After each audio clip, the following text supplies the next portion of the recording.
Waktu pertama kali diminta menjadi pemimpin kesan atau komsel di gereja MDC Bandar Lampung, saya nggak langsung bilang iya, siap, oke laksanakan, itu memang passion saya. Nggak gitu saudara. Saat itu saya belum jadi pemimpin jemaat seperti sekarang ini. Saya takut kehilangan kenyamanan. Posisi saya lagi nyaman. Karena bakal berkurang waktunya untuk kita bisa melakukan apa yang kita suka. Misalnya kita punya hobi dan lain-lain sebagainya. Saya jujur hampir ambil keputusan menolak. Tapi saya teringat hatinya Yesus itu sebenarnya isinya apa sih? Hati Yesus sebenarnya di dalamnya adalah jiwa-jiwa. Yesus datang bukan untuk hidup nyaman. Yesus datang untuk menyelamatkan jiwa-jiwa. Amin.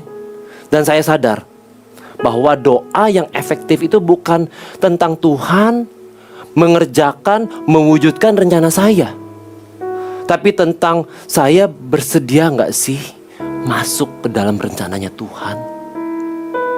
Akhirnya saya bersedia untuk jadi pemimpin kesan. Awalnya kesan saya nggak langsung banyak orangnya. Ini foto kesan saya tahun 2015.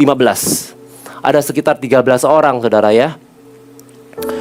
Pernah yang datang, yang saya urus kesan itu dikit banget orangnya saudara. Yang info rencana mau hadir tapi batal hadir. Jadinya jumlah makanannya itu lebih banyak daripada jumlah yang hadir.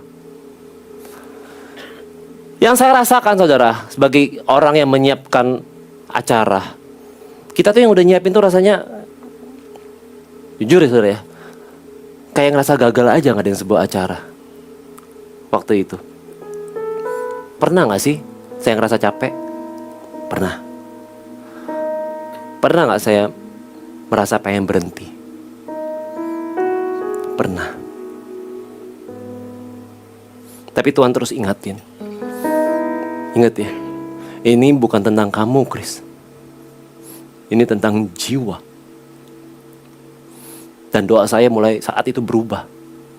Bukan lagi, Tuhan, tahun berapa ya saya rencana mau berhenti jadi pemimpin kesan.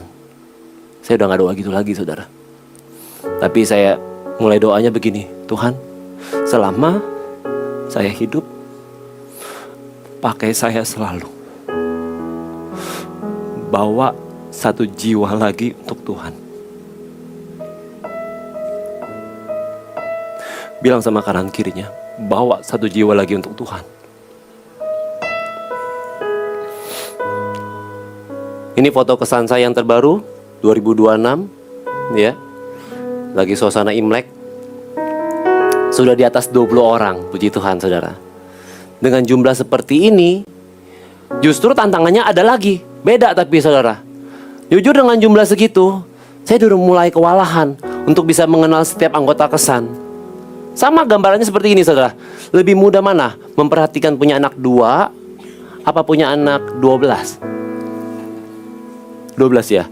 Luar biasa saudara ya. Ya 2 ya saudara ya, lebih gampang. Dan oleh anugerah Tuhan, sepanjang 10 tahun lebih saya menjadi pemimpin kesan. Kami sudah beberapa kali multiplikasi. Apa Pak? Multiplikasi? Iya, multiplikasi. Multiplikasi itu maksudnya kesan kami itu memunculkan pemimpin-pemimpin baru untuk merintis kesan baru. Sehingga kelompok yang sudah besar itu, yang seperti kayak digambar, itu dibikin kecil lagi supaya jemaat bisa merasakan perhatian lebih.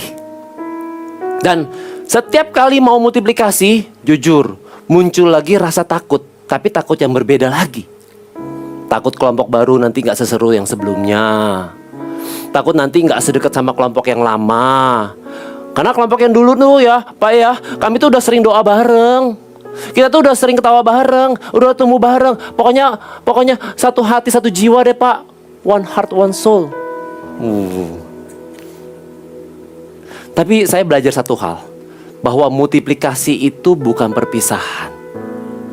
Multiplikasi adalah perluasan kasih yang dilakukan gereja ini. Amin. Kita bukan jadinya saudara kehilangan keluarga lamanya saudara. Bukan. Sekali lagi saya ngomong ya, bukan jadinya saudara kehilangan keluarga lamanya saudara.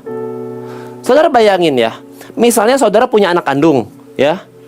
Terus ceritanya dia sudah dewasa nih, dan akhirnya dia nikah dan punya keluarga baru. Apakah kondisi begitu artinya saudara sebagai orang tua merasa kehilangan anak?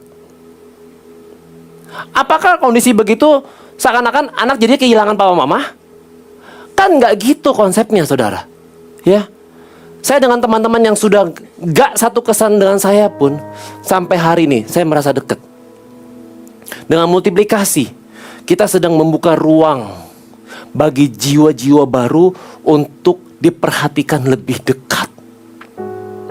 Dan setiap kali kita berani melangkah, saya yakin dan percaya Tuhan itu gak pernah gagal. Tuhan yang tambahin jiwa kesan itu, Tuhan yang bangkitin pemimpin baru, Tuhan yang pelihara setiap kelompok yang baru.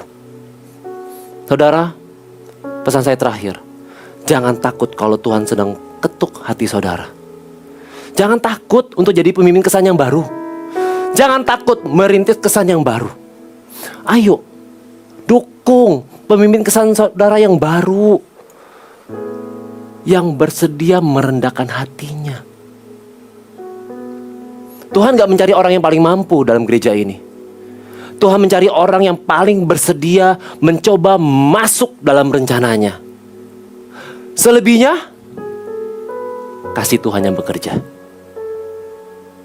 Dan ketika kita berani merendahkan hati kita dan berkata ya, disitulah doa kita bukan hanya didengar, bukan hanya doa kita jadi efektif, tapi hidup kita menjadi jawaban doa bagi orang lain.